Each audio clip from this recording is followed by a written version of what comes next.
reject nang ot cheng lang chuning ha singkan kimi aponang pene kachingki kache thanalam non kunon benta sengalo sido vela nang se ne pan nero angden nang palam so tikan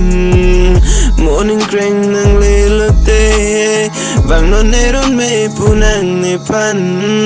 nang kechak tikan alam ke pipot sinang pavir non puan itum kachingki kachetan alam chaga tengke hai pen long teron asom si itum ta manji kaching hon lasine non punon benta nening arlo si bitipla nang se so ne pan nang kethan tekang alam dovetla nening arlo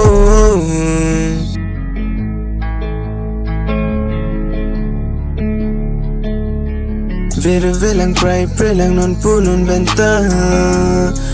la nang se yang tong dovet la nining arlo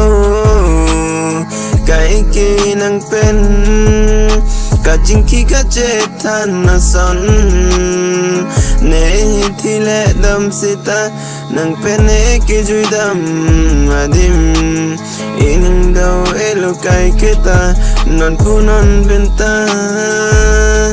Ting ne uni nang pan Vire velo pray prelo nang pen Kaching ki kache thanalam Non pu non benanta Vire ve pray prelo kai ke Ne sengar lo si do ver Pipot ne pray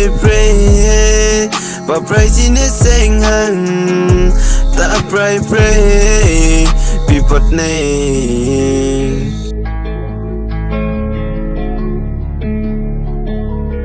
Kai kiri nang pare nang chong hong velo lo ti beng